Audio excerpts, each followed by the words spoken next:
We're already at a crossroads. Choosing a path in life is that fork in the road where you make a choice or simply stop living.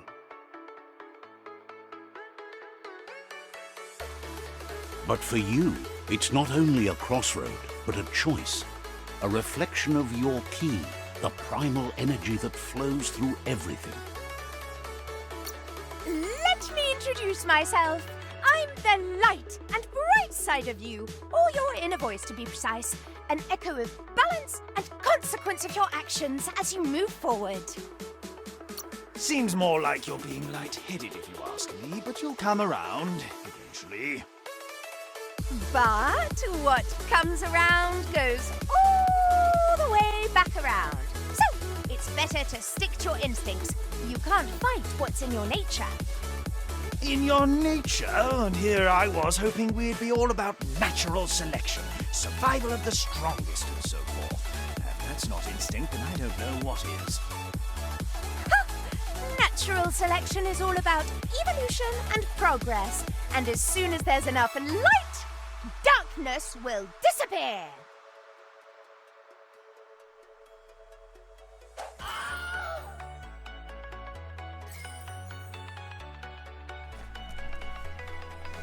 Right is always right.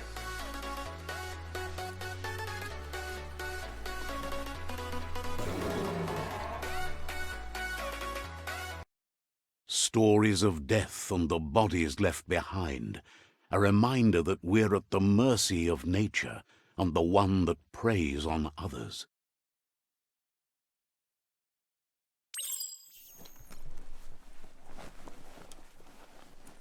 Do you remember the beast that shattered your family, or did you choose to forget? You turned your back on our world and got lost in your own. Meanwhile, the predator only grew stronger.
Better make a run for it. This is not the time nor place to end this story. The predator isn't the only threat.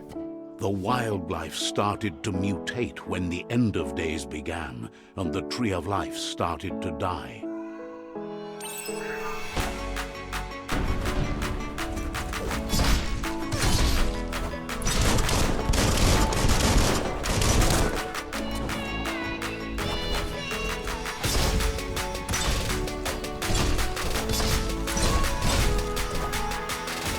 Oil sludges everywhere. To most, it only means death, but some have adapted to the new environment and changed with it. Evolution has its ways.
Morks produce biomatter in their multi-orb they shed under distress. Blobs that affect the cellular coding strands of any living being when absorbed, including you.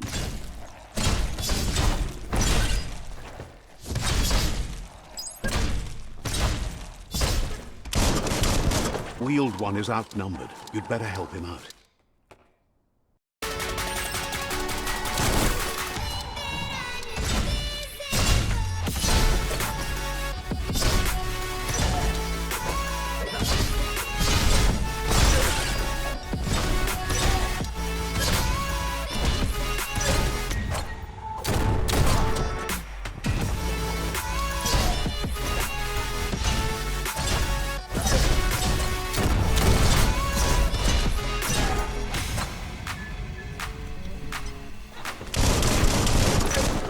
That's the last one. Let's talk to the Wheeled One before backup arrives.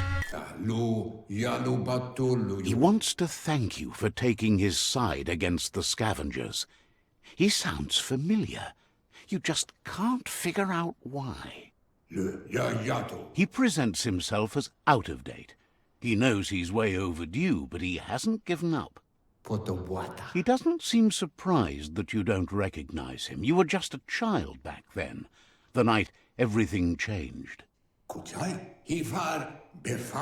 There have been rumors of a one-eyed Ronin seen outside the Great Wall, and he's happy to see it's true. The legend of the one-eyed child that grew up as an outcast is old and sad. The child could have been anyone, but the evil it had fled had left a mark, a facial scar to remember the past. There's no doubt you're the child, and that what LUPA-LUPIN did to your village, your Muma and Popsy, was the beginning of the end. He says it has taken you a long time to bring the past back up to the present, to find your way back, but he's grateful you have. It was after the attack that the unity fell apart. Your Muma's disciples divided and formed tribes as a reaction to the blight that had fallen upon the land. Had it not been for the Tree of Life, no one would have survived. He hopes you at least remember.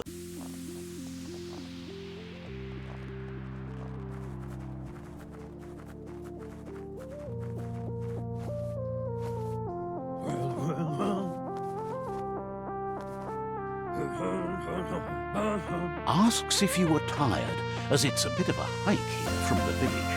He wonders if your Muma knows you are here. You're such a good child, so you probably did. Even the young forget. He understands why you came all the way out here, to see them, the potato people. Magic? He claims it's just the force of life, the existence of energy, powering and connecting all things living, like the Nono.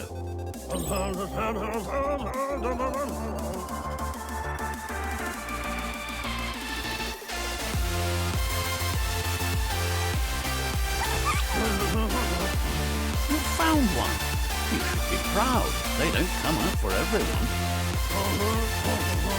The small tree you saw up there where you met will eventually grow into a tree of life and start giving back to nature. It'll give a heart of the land. You need to support the tree for a long time to come. The only way it will grow tall is with the burst of ki released from the Mono as they become one with the tree. You'll need a net to catch the Nono, and he wants you to use his, but asks you to be gentle. The Nono are sensitive beings, an embodiment of ki, the primal energy.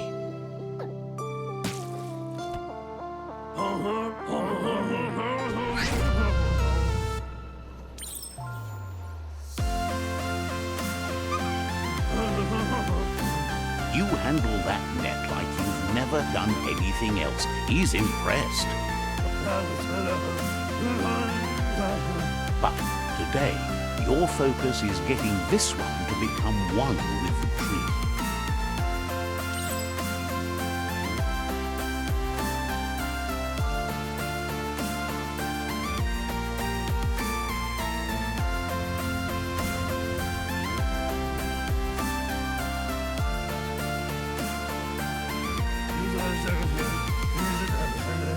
Now that you've seen the Nono's connection with the tree with your own eyes, you have no reason to doubt.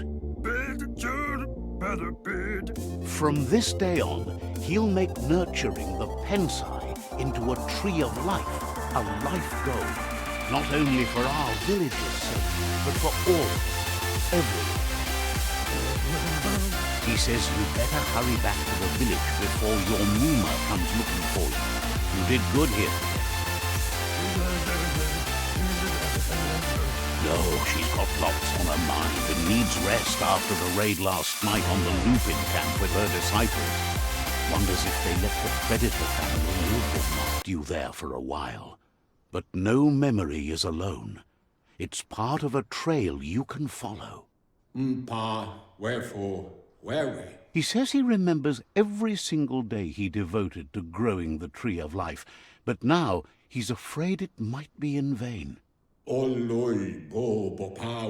The tree started to die when the end of days begun, and it wasn't long after that that the World Eaters arrived.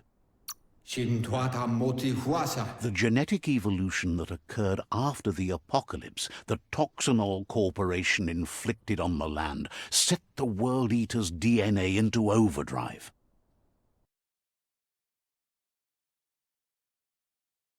His friend Gizmo is working on a Mekton and needs help defeating the Jumbo Puff at the end of the West Route.